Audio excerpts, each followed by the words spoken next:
Hi friends, मैं नवलेश आज आप लोग के लिए हिंदी का बहादुर एक चैप्टर है जो इम्पोर्टेंट बिहार बोर्ड में माना जाता है। लेकिन मैं यूट्यूब में बहुत दिनों के बाद आप लोग के साथ आया हूँ क्योंकि कुछ पारिवारिक प्रॉब्लम के कारण नहीं आ पाऊंगा। लेकिन आज जो चैप्टर है बहादुर, एक चैप्टर से लमसम 2 से 3 ऑब्जेक्टिव आता है और सब्जेक्टिव तो फिक्स है कि बहादुर का चरित्र चित्रण करे। एक साल छोड़कर दूसरे साल बस आता है। कहा गया है ये लेखक जो बहादुर है, बहादुर का लेखक एक बहादुर चैप्टर है। तो तुमसे सबसे पहला ऑब्जेक्टिव पूछेगा कि बहादुर है क्या, चैप्टर का नाम पूछेगा कि बहादुर इनमें से क्या है। तो बहादुर एक चैप्टर में से जो एक कहानी है। तो सबसे पहले पूछेगा कि बहादुर कैसी विधा है, क्या विधा है। तो क्या बोलो बताओगे, एक कहानी है। तो बोला गया इनका लेखक जो लेखक था बहादुर का वो अमरकांत था। जन्म हुआ था 7 जुलाई 1925 को। जन्म स्थान नागर बलिया उत्तर प्रदेश। यूपी का मतलब होता है उत्तर प्रदेश। आप लोग पहले से जानता होगा कि उत्तर प्रदेश होता है और उत्तर प्रदेश की राजधानी जानवे करता होगा क्या होता है, लखनऊ। बोला है नागर बलिया उत्तर प्रदेश। 10th पास किया गवर्नमेंट हाई स्कूल बलिया से। कोई भी लोग अपने स्थानीय स्कूल से पास करती है 10th। फिर 12th कहा जा सकता है कि इन्होंने गवर्नमेंट हाई स्कूल से नहीं पास किया, सचिंद्र स्कूल से पास किया था। लेकिन गोरखपुर इलाहाबाद 1946 में पास किया। लेकिन 12th जब कर रहा था उसमें लड़ाई हो गया था। भारत छोड़ो आंदोलन जो गांधी जी ने किया था 1942 में, तो स्वतंत्रता संग्राम में शामिल हो गया। स्वतंत्रता संविधान क्या होता है कि अपने देश को आजादी करने में हाथ बढ़ाया, जिसके कारण इसका 12th पढ़ाई जो था वो डिस्टर्बेंस रहा। डिस्टर्बेंस बनने की क्या दिक्कत हो चुका था।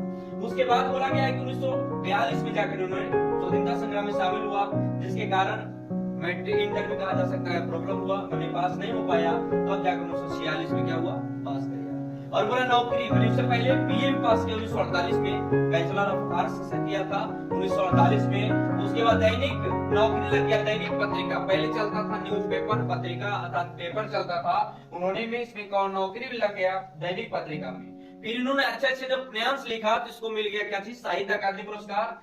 साहित्य अकादमी पुरस्कार मिला था किसको, बहादुर के जो लेखक थे अमरकांत। इन्होंने बहुत सारी किताबें लिखा, जिसमें कृति मैंने लिखा कहानी संग्रह, जिंदगी और जो उसका देश के लोग, मौत का नगर, मित्र मिलन, कुहासा। और उपन्यास लिखा सूखा पत्ता, आकाश पंछी, काले उजले दिन, सुख जीवी और बीच की दीवार। इन्होंने जो कहानी लिखा अमरकांत जो बहादुर चैप्टर में, एक नेपाली लड़के की कहानी है, जो एक गोरखे की कहानी है। गोरखे कहा जा सकता है नेपाली लड़के को, अर्थात नेपाल में रहने वाले को ही कहा जाता है गोरखा। बोला गया इन्होंने ग्राम सेविका भी लिखा। और मुख्य कहानी का पात्र जो है यहाँ पे इसमें एक नेपाली लड़का रहता है, जो गांव के लड़का रहता है, जो गोवार जैसा काम करता है, एकदम गोवाला जैसा कार्य करता है। इसकी कहानी जो है इम्पोर्टेंट है। यदि कहानी आप लोग सुने होंगे तो ठीक है, नहीं सुने होंगे तो आप सुनाएंगे। बोला गया बहादुर जो चैप्टर था उसमें बहादुर एक नेपाली गांव के लड़का था, जो नाक चकैत और जैसा था, पीठ चकैत, छोटा नाटे जैसा लड़का था। इनके पिताजी का युद्ध में मारा गया था। मारने के बाद इसकी माँ अपने घर की अड़ोस पड़ोस में काम करने के बाद अपनी खेती में काज करके अपना पारिवारिक मामला चलाता था। उसके बाद इन्होंने भैंस गाय भी रखा हुआ था, जिसमें भैंस से बहुत प्यार थी इसकी माँ को, बहादुर की माँ को प्यार रहती है। तो भैंस को एक दिन चराने के लिए भेजती है बहादुर को। तो बहादुर जब जाती है चराने के लिए भैंस को, तो भैंस तो वह परेशानी के कारण उसे बहुत पीटता है बहादुर। और पीटने के बजाय भैंस भागकर दौड़कर अपनी मालकिनी के पास, बहादुर की माँ के पास चल आती है। और आने के बाद उन्होंने कहती है कि कौन ऐसा बेरहमी जैसा मारा है कि मेरे जानवर को इतना फटा हुआ शरीर है। उसके बाद पता चला कि जो बहादुर उसके पीछे पीछे आ रहा था, तो बहादुर उसी को डंडे से छीनकर उसकी मम्मी अर्थात माता ने उससे दुगनी पिटाई की और उसको उसी स्थान पर छोड़ दिया, जिसके कारण मार से उसका दिल फट गया। किसका, बहादुर का। जब फटा तो रात में अपने जंगल में भी तभी बिताया, दिन में रात में। उसका सुबह हुआ तो सुबह होने के बाद किसी तरह घर में गया और घी के हड़िये में जिससे पहले पैसे रखे जाते थे, बूढ़ा बूढ़ी रखते थे, उससे 2 रुपया निकाला और वहां से गोरखपुर जाने वाली 6 मील दूर गोरख जाने वाली एक बस स्टेशन था। वहां पर कुछ लोग रहते थे, जैसे बस स्टैंड में कोई न कोई लोग रहते ही। वहां पे रहने के बाद इन्होंने आया किसी लेखक के सामने प्रकट हुआ। तो लेखक तो सबसे पहले इसको देखा था लेखक के साला ने। लेखक के साला क्या होता था, लेखक के जब परिवार में चल रहा था तो लेखक को जो नौकरी लगा था, उसके सभी भाइयों में भी नौकरी था। जब ये अपने घर जाते हैं लेखक, तो देखते हैं कि मेरे दो भाभी जो हैं वो बैठकर चरपाई तोड़ रही है, अर्थात बैठकर आराम कर रही है, और उनका जो नौकर है उन्हें पल पल की बातें और पल पल की चीजें उसे उपलब्ध करा रही है। वहीं मेरी पत्नी अर्थात निर्मला लेखक की पत्नी थी, निर्मला लेखक की पत्नी होती है, अर्थात अमरकांत की पत्नी होता है, अर्थात कहा जा सकता है कि निर्मला जो थी वो लेखक की पत्नी थी। ठीक है, निर्मला, और किशोर इसका बेटा था, इसमें किशोर भी आएगा।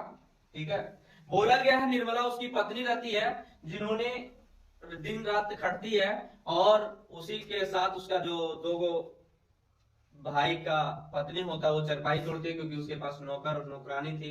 जब इन्होंने अपनी ड्यूटी पे आया तो फिर पत्नी ने दिन रात खप लगाने की लगी कि हमने नौकर नौकर चाहिए, नौकर चाहिए। उसी के बीच बहादुर उसके घर में आता है। लेकिन मैंने एक बात छोड़ा कि बहादुर जब गांव में था तो माँ चाहती थी कि मेरे बेटा मेरे काम में हाथ बटावे मैंने बढ़ाए, कहता मेरे काम में हाथ बढ़ाएगा तो जल्दी काम होगा। लेकिन वो तुरंत जब काम आता था खिसक जाता, और खिसकने के बाद जंगल में जाता था, और जो अंडे पंछी होता था चढ़ चढ़ कर जो अंडे होता था उसे तोड़ तोड़ कर खा जाता था। फिर इस प्रकार घटना होता था। लेकिन जब लेखक उसके घर जाता है, बहादुर जब उसके घर जाता है तो बहादुर का ओरिजिनल नाम जो रहता है, निर्मला पूछती है कि तुम्हारा नाम क्या है, तो बहादुर बताता है मालकिनी मेरा नाम दिल बहादुर है। तो निर्मला ने ही इसके नाम से दिल शब्द उड़ाया था, जो तुम लोग का ऑब्जेक्टिव में आएगा कि बहादुर के नाम से दिल का शब्द कौन उड़ाया, तो मालकिनी अर्थात निर्मला उड़ाई। लेकिन उस जब गांव में रहता है तो बहुत सारे लड़के उसे देख कर हंसती है, पूछती है तुम्हारा नाम क्या है, कहाँ से है, इस तरह से बातें करते हैं। कुछ दिन रहने के बाद बहुत विस्तारित कहानी जो एक एक करके मैंने पॉइंट किताब के साथ पढ़ाता हूँ, थोड़ा सा सारांश निकाल देता हूँ। लेकिन जब पुरान दिन हो जाती है तो हर दिन लेखक के पास दिन में घटित घटनाओं को व्यक्त करता था रात में, कौन, बहादुर। और रात के जब सोने वक्त होता था तो अपने पॉकेट से छोटे छोटे कंचे की गोली निकालता था, और नेपाली जैसा टोपी निकालकर छोटे मैंने मधुर आवाज में गाने गुनगुनाने लगते थे, कौन, बहादुर। उसके बाद दिन बीतते गया, कहानी चालू होते गया, उसी प्रकार धीरे धीरे तोड़ फोड़ होने लगा, छोटे छोटी गलतियों में इसे मारपीट करने लगा बहादुर। लेकिन एक दिन लेखक के घर में एक रिश्तेदार आता है। जब लेखक के घर में रिश्तेदार आता है तो मिठाई लाता ही नहीं, इतना हरामी रहता वो। ठीक है, मिठाई लाता है नहीं, लेकिन बदनाम कर देता है कि यार देखो बुजुर्ग पैसों नहीं मिठाई लाए नहीं तो पैसा दे देते, लेकिन पैसा उसके पास रहता है नहीं। वो देखता है कि साड़ी का कोल में पैसा रखता था पहले जमाने के लोग, उन्होंने साड़ी से निकालता देखता पैसा नहीं। लेकिन कुछ पल उससे पहले ही बहादुर उसके किनारे से गुजरा था, तो उस जो आया था उसके घर में रिलेशन उसको लगा कि बहादुर ने पैसा चुराया। जब इस पैसा को चुराने के इल्जाम बहादुर पे लगाता है, ये भी क्वेश्चन आता है कि बहादुर पैसा चुराने का इल्जाम कौन लगाता है, तो रिलेशन अर्थात तो उसके रिश्तेदार ने लगाता है। कितने रुपए के, 11 रुपया था या 10 रुपया, टोटल पॉइंट का याद हिसाब से पढ़ाएंगे।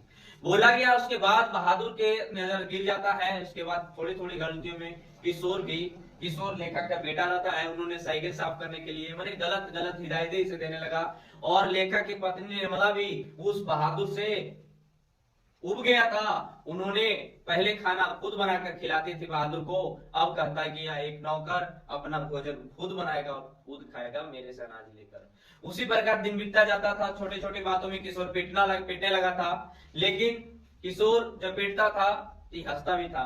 लेकिन हंसमुख लड़का था ये बहादुर। तुमसे पूछेगा कि बहादुर कैसा लड़का था, बहादुर एक चिकना चकैट शरीर, गोरा लड़का, और शॉर्ट जैसा कम रुमाल बना हुआ था शरीर, कम गला में, और हंसमुख लड़का था। लेकिन छोटी छोटी बातों को होकर उसकी माँ भी पीटने लगी। एक दिन अचानक कोई घटना होती है तो लेखक भी अचानक उसे पीट देता है।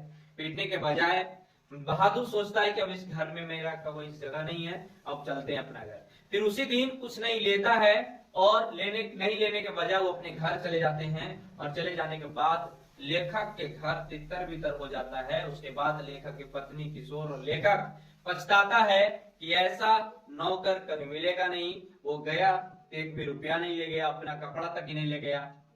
अर्थात कहा जा सकता है कि मुझे बहुत शर्मिंदा थी लेखक का अपने आप को कर रहा है कि इतना सीधे कमाया अपना धन नहीं ले गया। वो कैसे लड़के थे, और मुझे अगर कह देता कि मालकिन जाने वाले हैं तो उसे नया नया कपड़ा खरीद कर चलाता और पैसा देकर चलाता। लेकिन उन्होंने अपने निकला और चले जाता है घर।